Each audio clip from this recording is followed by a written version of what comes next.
नमस्कार। News room में आप सभी का स्वागत है। भारत और चीन के बीच पूर्वी लद्दाख में चल रहे विवाद के बीच दोनों देश अपने सैनिकों को पूरी तरह से पीछे हटाने के लिए तत्परता से काम करने पर सहमत हो गए हैं। साथ ही भारत ने बड़ा बयान देते हुए कहा है कि इस मुद्दे पर हमने कुछ प्रगति कर ली है। हम आपको बता दें कि भारत के राष्ट्रीय सुरक्षा सलाहकार अजीत डोभाल ने सेंट पीटर्सबर्ग में चीन के विदेश मंत्री वांग यी के साथ वार्ता के दौरान वास्तविक नियंत्रण रेखा यानी एलएसी पर लंबे समय से जारी गतिरोध के शीघ्र समाधान पर जोर दिया है। भारतीय विदेश मंत्रालय के बयान के अनुसार डोभाल ने वांग को बताया कि सीमावर्ती क्षेत्रों में शांति और एलएसी का सम्मान द्विपक्षीय संबंधों में सामान्य स्थिति बनाने के लिए जरूरी है। हम आपको बता दें कि डोभाल और वांग के बीच हुई बैठक रूसी शहर सेंट पीटर्सबर्ग में ब्रिक्स देशों के राष्ट्रीय सुरक्षा सलाहकारों के सम्मेलन के इतर हुई। इस बारे में भारतीय विदेश मंत्रालय ने कहा है कि बैठक में दोनों पक्षों को वास्तविक नियंत्रण रेखा पर शेष मुद्दों का शीघ्र समाधान खोजने की दिशा में हाल के प्रयासों की समीक्षा करने का मौका मिला। बयान में कहा गया है कि दोनों पक्षों ने तत्परता से काम करने और टकराव वाले शेष स्थानों से सैनिकों को पूरी तरह से पीछे हटाने के लिए अपने प्रयासों को बढ़ाने पर सहमति व्यक्त की है। विदेश मंत्रालय ने कहा है कि दोनों पक्षों को दोनों सरकारों द्वारा अतीत में किए गए प्रासंगिक द्विपक्षीय समझौतों और प्रोटोकॉल का पूरी तरह पालन करना चाहिए। मंत्रालय ने कहा कि दोनों पक्ष इस बात पर सहमत हुए कि भारत और चीन के बीच द्विपक्षीय संबंध न केवल दोनों देशों के लिए बल्कि क्षेत्र और विश्व के लिए भी महत्वपूर्ण है। बयान में कहा गया है कि दोनों पक्षों ने वैश्विक और क्षेत्रीय स्थिति पर भी विचारों का आदान प्रदान किया है। हम आपको बता दें कि डोभाल और वांग के बीच यह बैठक भारत और चीन के बीच कूटनीतिक वार्ता के 2 सप्ताह बाद हुई है। उस दौरान दोनों पक्ष लंबित मुद्दों का समाधान खोजने के लिए कूटनीतिक और सैन्य माध्यमों से संपर्क बढ़ाने पर सहमत हुए थे।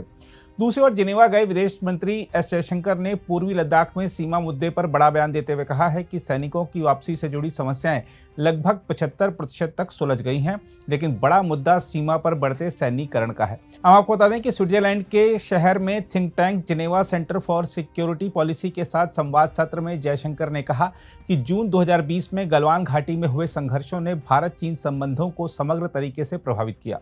उन्होंने कहा कि कोई भी सीमा पर हिंसा के बाद यह नहीं कह सकता कि बाकी संबंध इससे अछूते हैं। विदेश मंत्री ने कहा कि समस्या का समाधान ढूंढने के लिए दोनों पक्षों के बीच बातचीत चल रही है।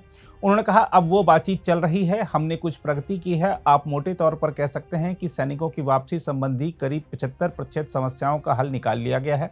जयशंकर ने एक सवाल के जवाब में कहा हमें अब भी कुछ चीजें करनी है।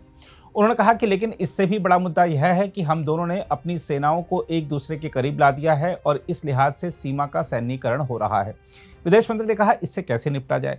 उन्होंने कहा मुझे लगता है कि हमें इससे निपटना होगा। इस बीच झड़प के बाद इसने पूरे रिश्ते को प्रभावित किया है, क्योंकि आप सीमा पर हिंसा के बाद यह नहीं कह सकते कि बाकी रिश्ते इससे अछूते हैं। विदेश मंत्री ने कहा कि विवाद का हल निकाल लिया जाए तो रिश्ते में सुधार हो सकता है। उन्होंने कहा हमें उम्मीद है कि सैनिकों की वापसी के मुद्दे का कोई हल निकले और अमन चैन लौटे तो हम अन्य संभावनाओं पर विचार कर सकते हैं। भारत चीन संबंधों को जटिल करार देते हुए जयशंकर ने कहा कि 1980 के दशक के अंत में दोनों देशों के बीच संबंध सामान्य तरह के थे और इसका आधार यह था कि सीमा पर शांति थी।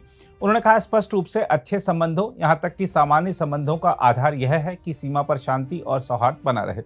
1988 में जब हालात बेहतर होने लगे तो हमने कई समझौते किए जिससे सीमा पर स्थिरता आई। विदेश मंत्री ने कहा 2020 में जो कुछ हुआ वह कुछ कारणों से कई समझौतों का उल्लंघन था जो अभी भी हमारे लिए पूरी तरह से स्पष्ट नहीं है। हम इस पर अटकलें लगा सकते हैं। उन्होंने कहा चीन ने वास्तव में सीमा पर वास्तविक नियंत्रण रेखा पर बहुत बड़ी संख्या में सैनिकों को तैनात किया और स्वाभाविक रूप से जवाबी तौर पर हमने भी अपने सैनिकों को भेजा। यह हमारे लिए बहुत मुश्किल था क्योंकि हम उस समय कोविड लॉकडाउन के दौर में थे। जयशंकर ने उक्त घटनाक्रम को बहुत खतरनाक बताया। उन्होंने गलवान घाटी के संघर्षों का जिक्र करते हुए कहा हम सीधे तौर पर देख सकते थे कि यह एक बहुत ही खतरनाक घटनाक्रम था, क्योंकि अत्यधिक ऊंचाई वाले क्षेत्र में और अत्यधिक ठंड में बड़ी संख्या में सैनिकों की मौजूदगी दुर्घटना का कारण बन सकती थी और जून 2022 में ठीक यही हुआ। विदेश मंत्री ने कहा कि भारत के लिए मुद्दा यह था कि चीन ने अमन चैन को बिगाड़ा क्यों और उन सैनिकों को क्यों भेजा और इस स्थिति से कैसे निपटा जाए। उन्होंने कहा हम करीब 4 साल से बातचीत कर रहे हैं और इसका पहला कदम वह है जिसे हमने सैनिकों की वापसी कहा, जिसके तहत उनके सैनिक अपने सामान्य परिचालन ठिकानों पर वापस चले जाएं और हमारे सैनिक अपने सामान्य परिचालन केंद्रों पर लौट जाएं और जहां आवश्यक हो वहां हमारे पास गश्त को लेकर व्यवस्था हो, क्योंकि हम दोनों उस सीमा पर नियमित रूप से गश्त करते हैं। उन्होंने कहा जैसा कि मैंने कहा कि यह कानूनी रूप से चित्रित सीमा नहीं है।